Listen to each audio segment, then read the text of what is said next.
Welcome to Pivot. Thank you. This is special for me because you're the first person that hired me in Dubai for my first real job. Like I had worked before working for you, but this is a special one because I think you're actually the reason why I still live here. Because had you not hired me, I definitely wouldn't have stayed in Dubai. So thank you. You're welcome. I'm really happy I'm still here. It was a no-brainer back then. Oh. So Layal, you have a lot of full-time jobs. So firstly, mother of 3 and wife. Secondly, head of marketing for MBC Group.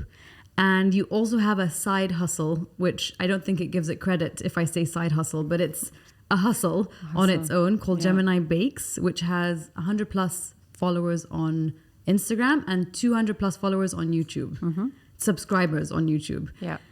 So, and being head of marketing for Embassy Group, you worked at OMD, Omnicom Media Group for 12 years, which is where you had hired me. Yeah. And I feel what I want to ask, and I feel most people after me saying what you do would want to know, is what on earth does a day look like? What do you like? How does this look?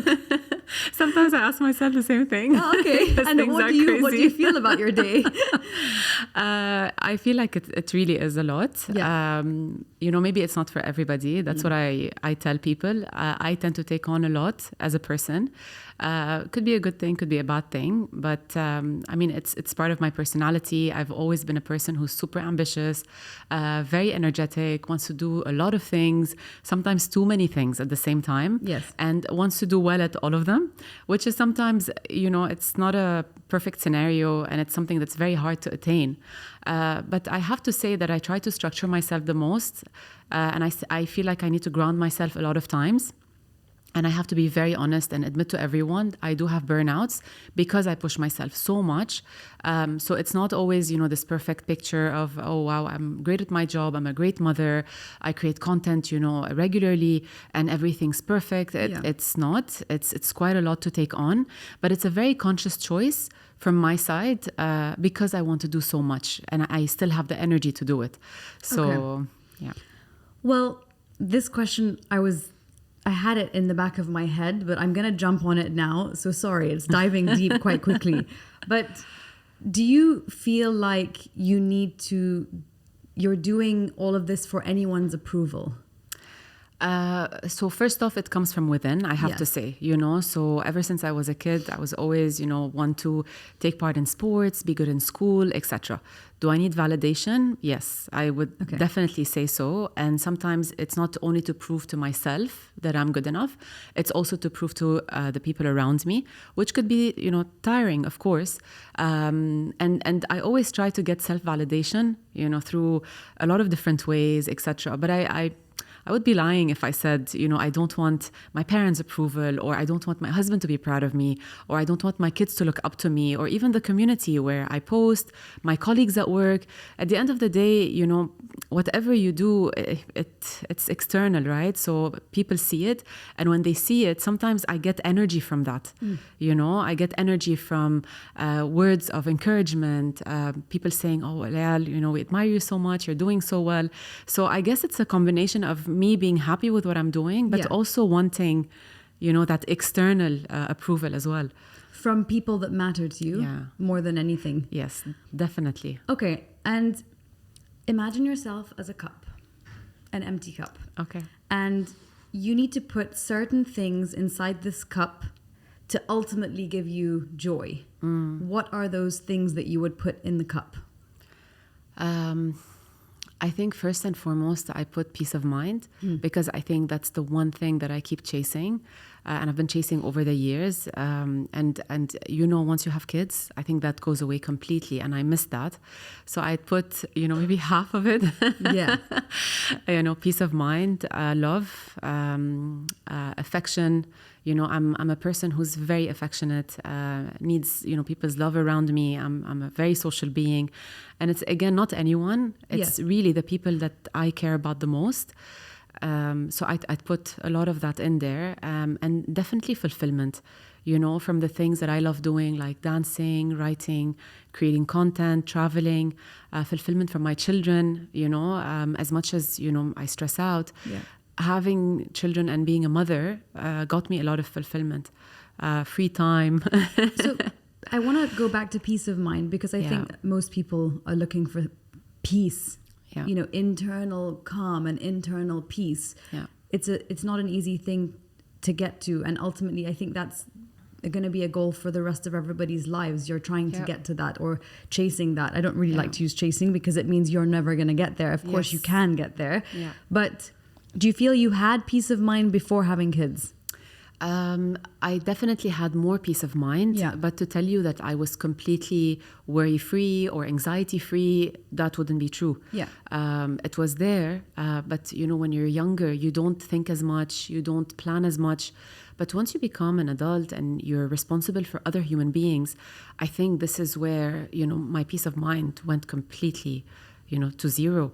And it's hard when you are yourself dealing with your own set of challenges, your own internal struggles, and then you have to make sure that your kids don't catch on to what, you know, you're going through, and you want them to live a better life than you did, which puts even more pressure on you. So I feel like it definitely increased over the years.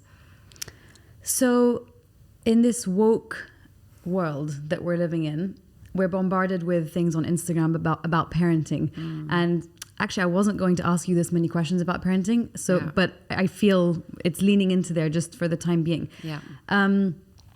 We see a lot on Instagram about gentle parenting, about what not to do to create low self-esteem, and what to do to create the most confident child, and what to do to fill your children with it goes on and on and on.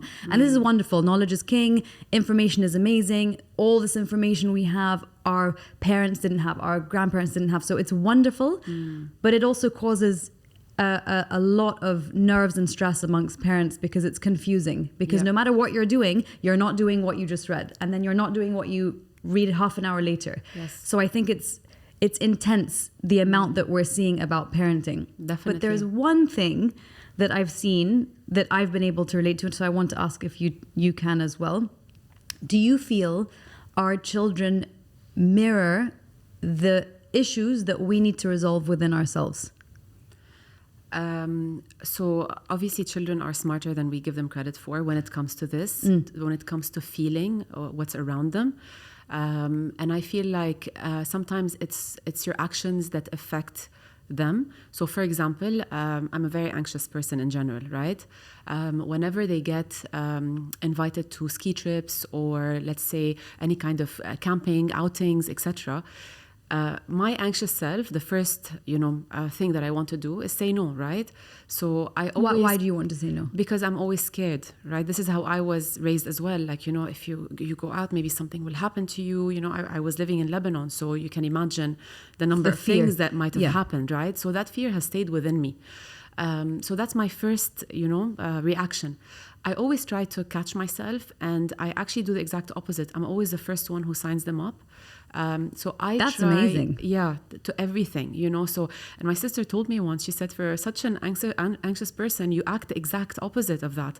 And I said, yeah, because I don't want them to feel it. And you're not feeding them, you're not projecting or feeding them whatever you're feeling. Not at all, even in my language. So when they're going out, of course I say, listen, take care, etc., be careful. But I say, have fun. Like, I try to, very consciously say, have a good time. That's amazing. But I read it. So it's a, knowledge is a blessing, and it's also a curse. Yeah. A blessing because we know so much more. Yeah. And a curse because we know so much more. But that's great. What you're doing is amazing and shocking, because obviously I think most parents have that underlying fear, and no matter what you do, it's going to be there. For sure. But is that fear and anxiety and nervousness that you have something that you deal with? Is it something that you're trying to deal with? Mm-hmm. I have for a very long time, and it's not something that you can get over very fast. These days, people are just looking for quick fixes and therapies, but we're human beings. We are such complex beings. I do therapy.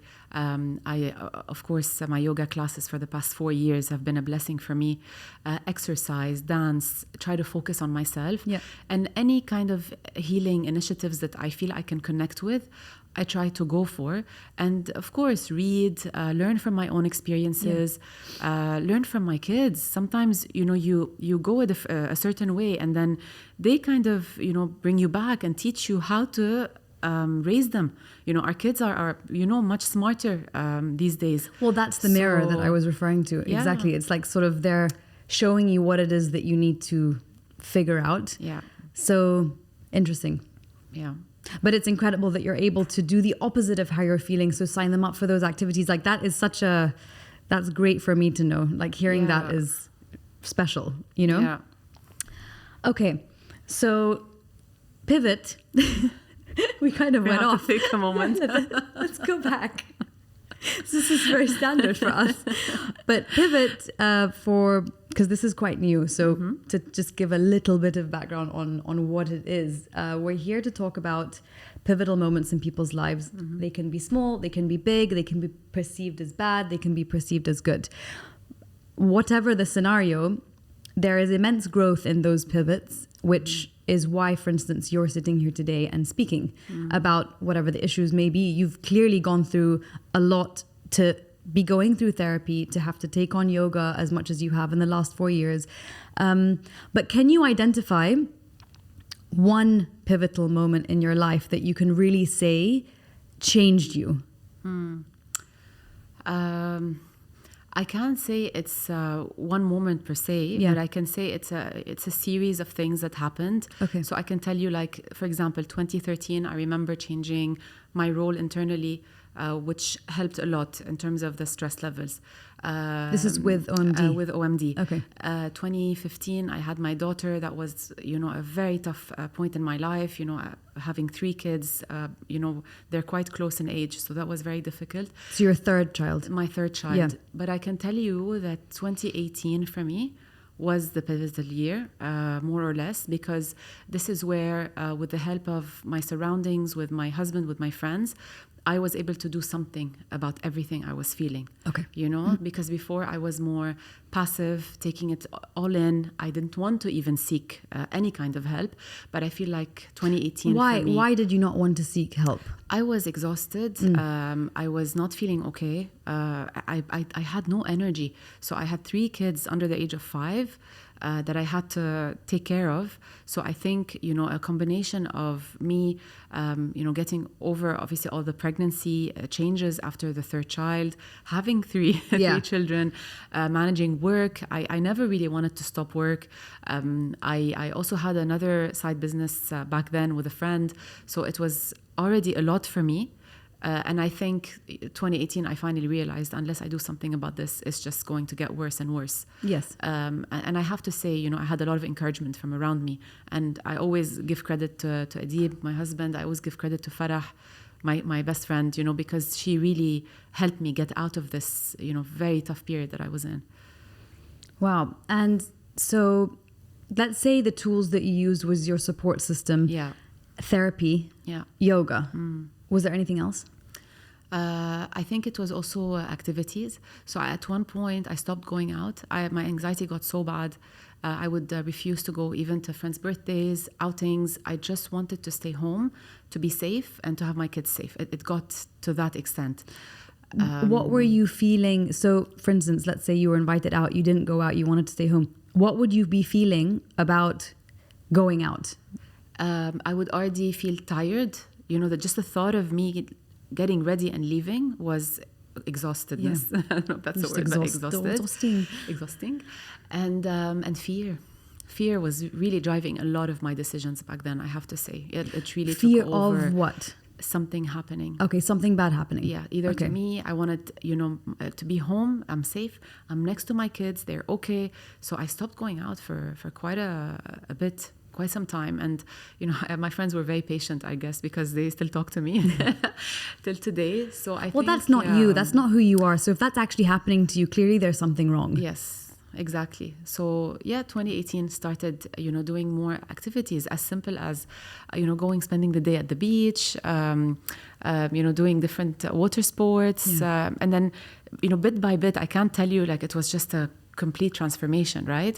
It was, one step at a time. Yeah. And then I got to a point where I was okay. I was almost back to normal. And when was that? How long did it take? I mean, it's still happening. Oh, wow.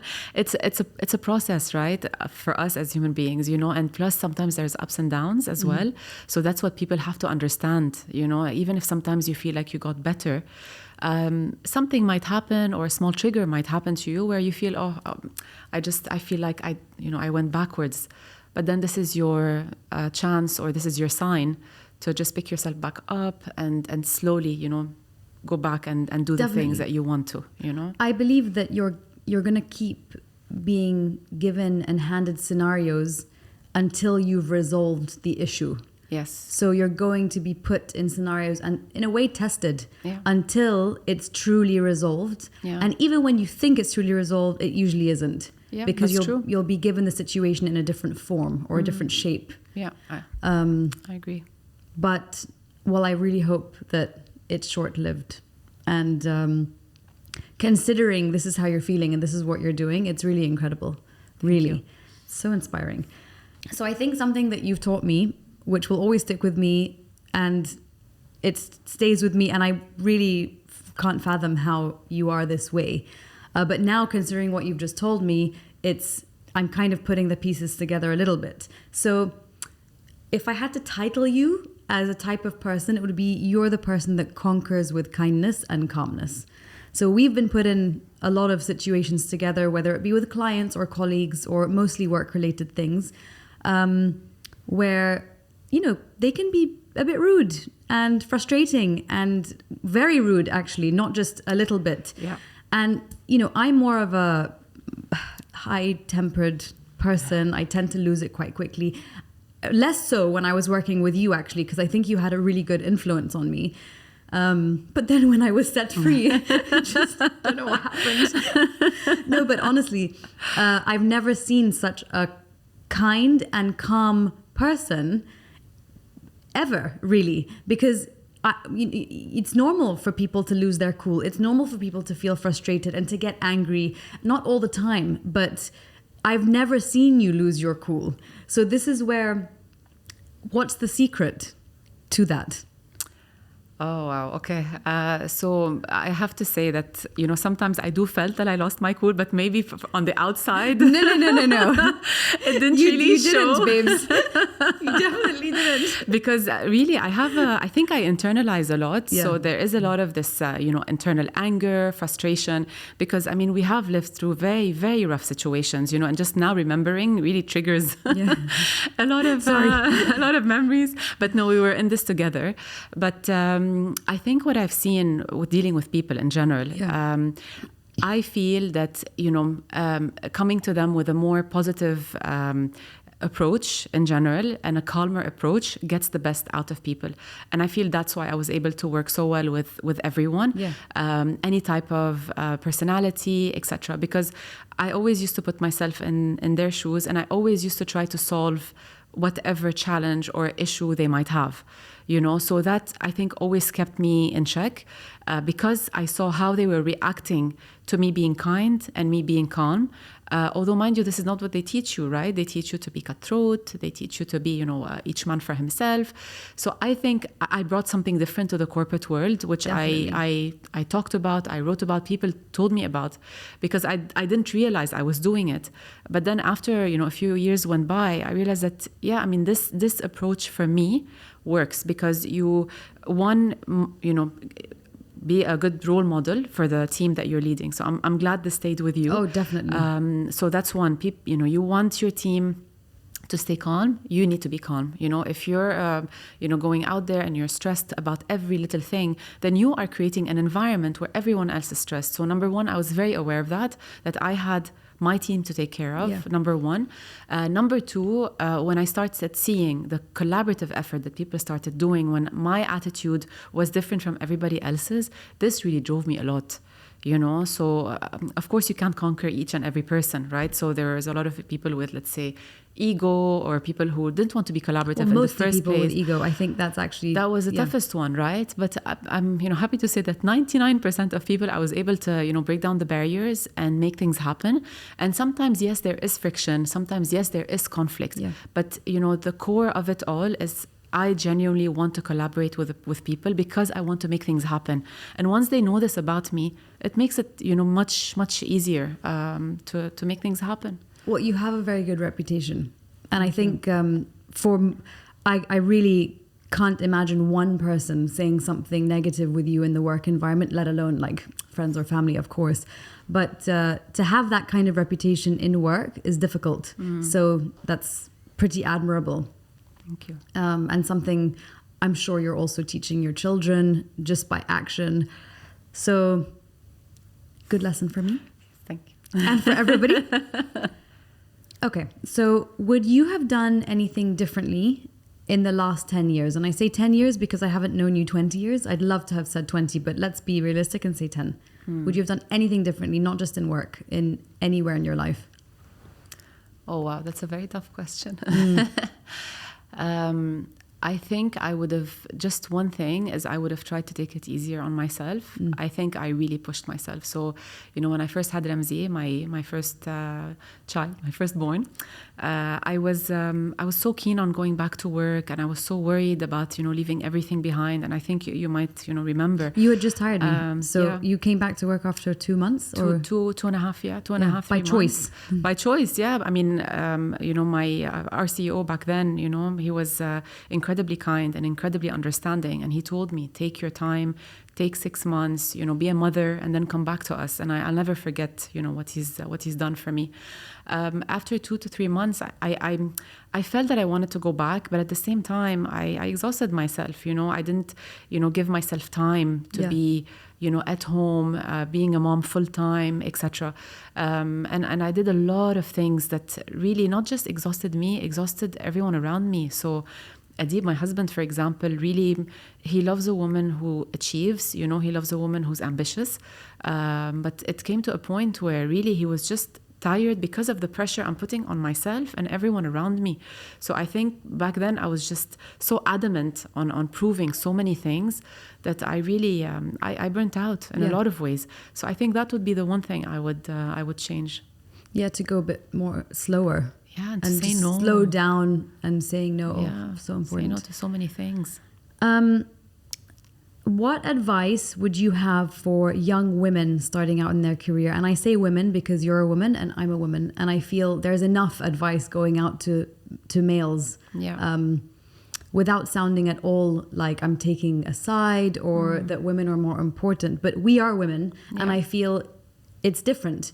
It's different in the workplace. So what advice would you give a young woman who's about to go into her career? Can I say something? And I'm going to switch this up a bit. So you'd be shocked to hear from me specifically that actually we need to learn from them, from the younger generation. And I'm going to give you an example.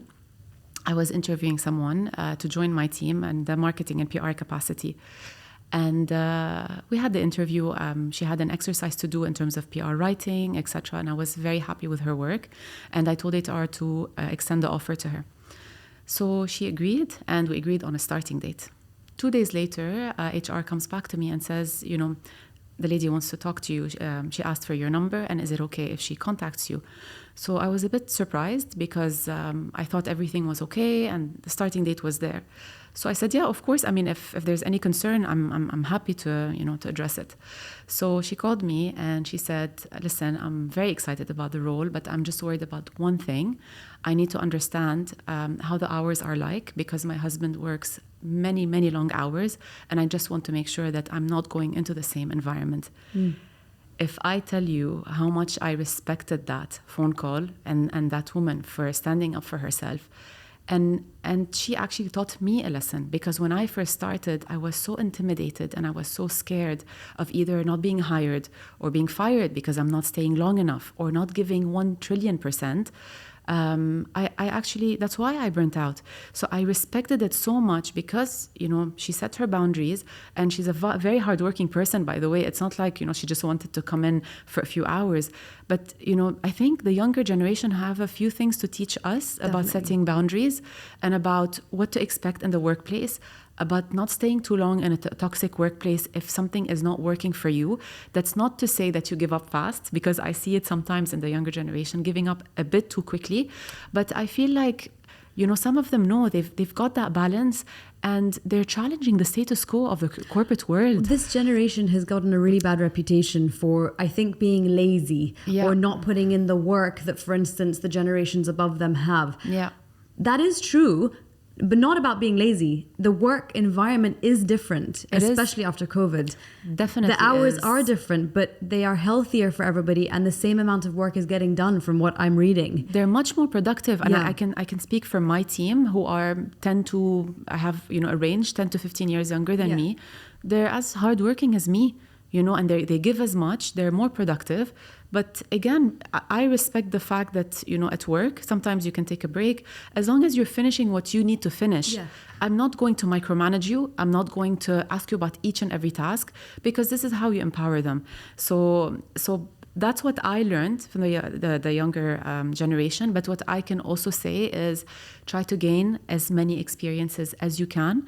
Try to get a mentor, you know, someone that you admire, either within your organization, outside the organization. Always go for trainings, no matter what the company does or doesn't do. Push to have trainings, push to have career goals, even if they tell you, oh, it's not part of the HR process or, you know, any company process. Always make sure you know where you're going. What are my career goals? What do I have to achieve from now until a year? What's the long-term plan in terms of my role? What are you know, seeing for me? So that's, for me, super important. Mentorship is another. And taking part in extracurricular activities from the corporate world. Like, for example, you know, give more time to initiatives that you care about. Like, for example, I'm now volunteering at the IAB. I'm part of the task force for diversity and inclusion.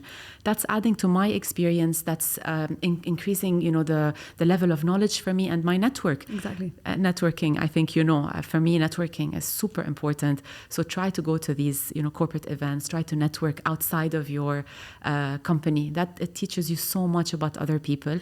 And it's for you. It's not just about your company or your role. It's, at the end of the day, the roles, you're probably not going to stay in your role for more than, I mean, OMD 12 years, let's say that was another 12 years. Yeah. So you have to be prepared for what's coming next, right? Exactly. And building on that, the last thing I would say is build your brand. Yes. You know, so all of that should come together, and you as a person should think, okay, how am I out there? Do I have a good, let's say, LinkedIn account? Where can people find me? Am I writing about interesting things? So for me, building your brand goes beyond anything that building you're doing. Building your brand as you. As a person, as an individual. So you are a brand, that's what you're saying. Exactly. So you're never your company. Right? You are who you are. Well, you represent the company, but of course you're not your company. Of course, and you have your own views about not just work, about life, etc. So for me, brand building on an individual level is extremely important. That's interesting. I've never looked at myself as a brand, but I guess when you put your face out there, I mean, forget right now. I mean, pre-pivot. But no, I understand what you're saying. Not in a commercial way. Yes, exactly. You know? So you're just talking about mentors and how important that is, but again, it doesn't have to be work related, but who is it that you look up to? Who drives you? What is it? Do you look at somebody and say, this person has the things or has done the things that I want to accomplish as well? So is there anyone you can pinpoint? It's not someone in specific. I like to take from different people. You know, like, for example, I look up to Adib, my husband, because he knows how to be very, very level-headed when it comes to different experiences, work. He's able to draw the line between, work and then coming home and just, shutting off everything. I look up to my mom because she's so graceful and she approaches things with, a lot of calmness. And she's, if you think I met your mom. Yeah, so she a long time ago, but yeah, so sweet. I learned a lot from her. I can say that, the community, when it comes to content creation, I look up to a lot of people as well. But I can't pinpoint this one person, okay. Because I feel like I've taken from different people and I've become... Well, taking the best qualities for you from each person is smarter. Yes, and then it just shaped me, right, as a person. Could you tell me one great childhood memory that you have and one not so great childhood memory that you have that may have shaped you to become who you are? Oh, wow, tough one. Okay, so I think that I'll start with the bad. I don't know why. Although my childhood, was a good one. In spite of, a lot of things, I still look back and think, no, I had a lot of positives, a lot of good moments. But I think one negative one was how tough, the teachers were back then. So I had very bad memories, although I was a very good student. Yeah.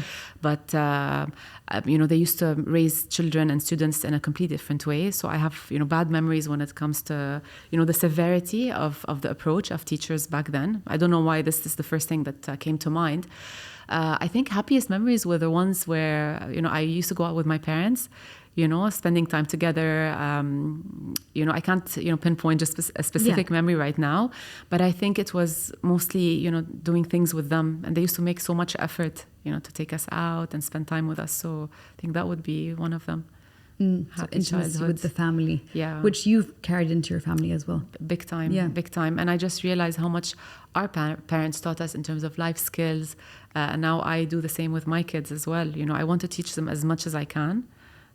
So they just go into life, more confident. And then allowing room for them to teach you. Of course, always, always. We don't know everything and you realize it more and more. I find it really special when you're in a moment with your child and then you suddenly see that they have just shown you to snap out of it and remember to just have fun or remember to be joyful or to just even playing in itself. Exactly. I used to find playing with my kids really difficult. Because I remembered how I never used to really play when I was younger. I was quite serious. So I'd either be doing a sport, but actual play with toys or dolls or cars or whatever it would be, I wouldn't do that. So I think I found that really hard. But when I got into it, playing became so fun. Yeah. It's something that the child within us needs. Exactly. So this is quite a big question. What legacy do you want to leave behind? It is a big question. I think it's less the actual work, although I'm very proud of it. I'm very proud of my corporate work. I'm proud of my content creation work. But I think I just want to leave a legacy of kindness, of positivity. Having been there for people when they needed me the most. I think these are the things I would focus on the most, more than the achievements on the work side. Do you feel you're there? Do you feel you're doing that now? Yeah. I feel like I'm at a point of my life where, if you'd ask me what I still want to do in 5 to 10 years, it's pretty much more or less the same thing. I feel like I've achieved what I wanted to on so many levels that I think I am where I want to be now. So if I were to go tomorrow, I feel like everything I wanted to do, I've done, So the next part to the question was, what does successful Layal look like? And I feel it looks like this. Yeah. Just a bit happier in terms of, internal, peace of mind, the things that we talked about. Yes. And again, it's ups and downs because, again, you can't be that happy on the outside and not have something that's amazing on the inside, right? So I think a lot of it, comes from me. But yeah, definitely, it's the person I am today. I don't think I'd change anything. It's so refreshing to hear that because that's not usually the answer. Yeah. So it's so refreshing to hear that. Thank you. I'm happy with who I am today. I know the work that I have to do today. Yeah. And that work doesn't stop until we die. Never. So exactly. That's the most wonderful answer. Thank you. So So for anybody watching, to go out with sort of something clear cut, what do you want people listening to this to take from this interview if they just had to take one main thing from everything that we've just said? Oh, wow. It's so tough to summarize. I think the one thing is, even if they're looking at me as a person and, everything that I've done, or a lot of other people around them, not to be too intimidated with everything that they're seeing. Because even me, with everything that I've done, when I look at other people, I still question myself, which is the downfall of social media, because we see, each other's lives, etc. So all I say is, don't be affected by what you see on the outside, because I was now very open and honest about the struggles I go through with all of these achievements, but it comes at a price. In a lot of different ways. So follow your own journey, and I've had to learn that. I'm giving that as a takeaway, but I have to remind myself as well. You will progress at your own pace. Plan everything. Don't be scared of taking action. Write down everything that you want to do and start doing it one step at a time. And just to give one final example, when I first started Gemini Bakes, it was 2017, and back then it was a bit late for Instagram back in the day. And I used to look up to all of these content creators with thousands of followers and think, wow, they're amazing, they're so lucky, I'll never get there. But then I took one step at a time. I started learning more about photography, about content creation, about social media. And I grew so much that, I got to a place now where now people say the same thing about me. Yeah. So if that happened to me, then it can happen to anyone else. So follow your own journey, plan well. Sometimes we tend to give ourselves excuses. Don't wait for everything to be ready and perfect to start. Just give yourself the chance and opportunity to start, and have small fails, but you will get there in time. Don't wait for everything to be perfect to be start. Just start. Exactly. I think that's my biggest takeaway, and that was that's what you did, and look where you are. Yeah, and I learned it from someone who gave me that advice about writing. Because I was so scared of writing, because I thought, I'm not the best writer out there. And she said, just start writing. If you're going to wait for your writing to be perfect, it's never going to happen. So that's why now I actually, use that same advice to everything else in life. So based on what you just said, what does the day physically look like for you? Okay. So I wake up quite early. I wake up at 6 o'clock. Sometimes if I wake up late, it means it's 8 o'clock. It doesn't happen much often. But I usually wake up early. I like this time where I just have my coffee. The kids are getting ready. And I have to say we're incredibly lucky over here because we have help at home. So, I have someone who helps me with, prepping all the lunch boxes in the morning, the uniforms, etc. Yeah. So that's a very big help for me. Then the kids go off to school. I used to drop them off, and now I got the help of someone who takes them to school and brings them back. So that really saves a lot from my day. Whenever I can, I try to drop them and bring them back home. And then this is where I answer a few emails. You'll see emails from me either super early or late at night, but I really like that because I feel like it's before I sit with everyone. My thoughts are, more clear. So I do a bit of that.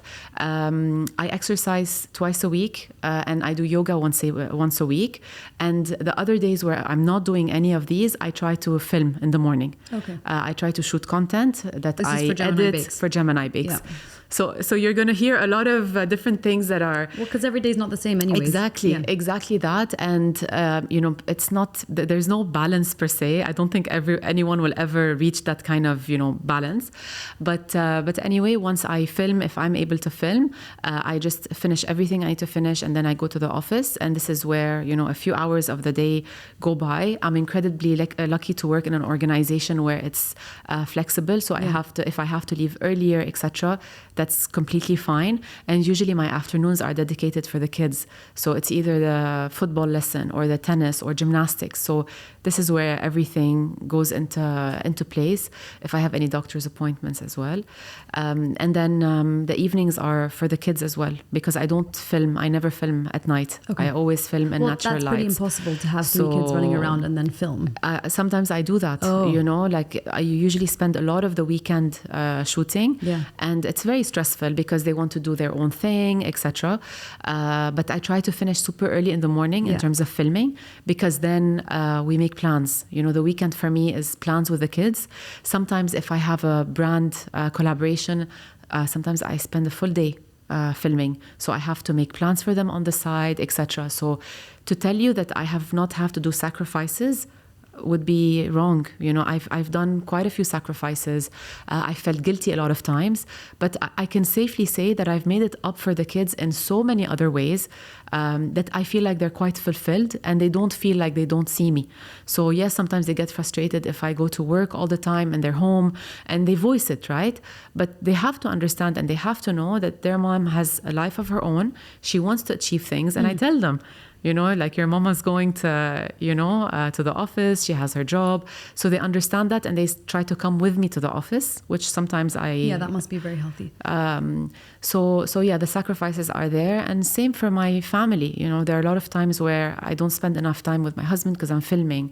Or when my mom comes and visits, she stresses out because I have to shoot, I have to be on social media. And not just my mom, my family get frustrated, because a lot of content creators will tell you it's not just creating the content that's hard, it's maintaining your community. So being on your phone. And being on your phone. And my family hates that. When they see me on my phone, they're like, Layal, we want to see you. We want to talk to you. So it comes with a lot of set of challenges. So who's getting the short end of the stick? Me first, because I'm tired.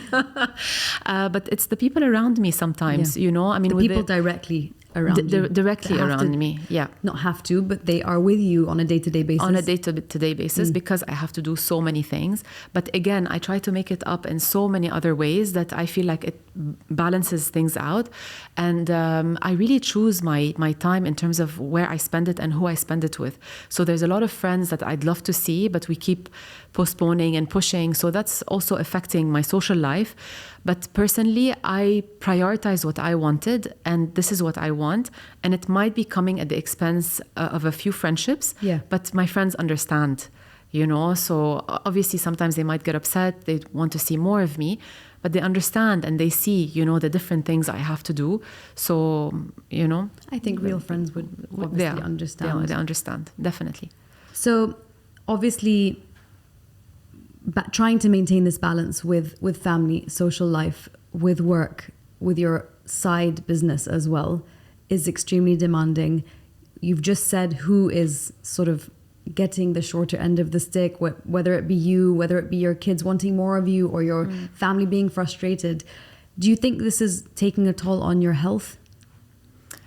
Sometimes I feel like it does, but then I just recalibrate. So sometimes I just take a break and I stop, like, for example, posting.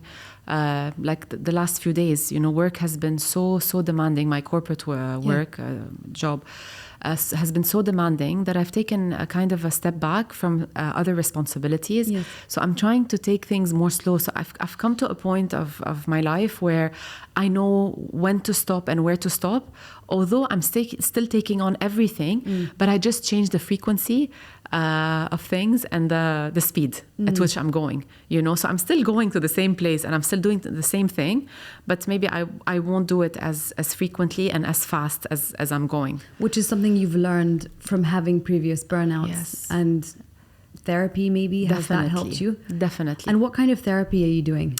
So I do quite a few, but I'm working with a psychologist. We speak once a week. Okay. I did sessions with a life coach previously as well, and I've gone into sound therapy sometimes, hypnotherapy. So whenever I see these things happening around here in Dubai or in Lebanon, I like to take part in them. But something that's regular is the once a week therapy that I Is there one that you found more effective for you? It's tough to choose, but I feel like when you're talking to someone who's not part of your ecosystem, it's very helpful because they give you a very refreshing view and they give you tools to work with on a day-to-day basis, you know, to deal with stress, anxiety, with your dark thoughts. So when you have someone on the outside, I felt for me was the best in terms of options. However, a combination of yoga, healing through music, dancing, the things that you love doing, I think they all go hand in hand. It can't be just the one thing that you're doing and nothing else works. So a lifestyle change more than anything. Exactly that. It has to be a combination of a lot of things. Even the yoga, the session I did this morning, it grounded me so much that it helped. It's a sort of therapy as well.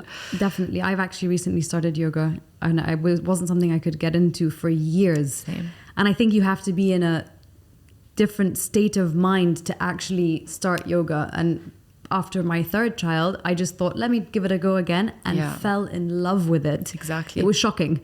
It was night and day compared to my experience that time with this time, and I'm in love with yoga. Yeah, but it is warm yoga. I don't like non-warm yoga. Oh, okay. Yeah.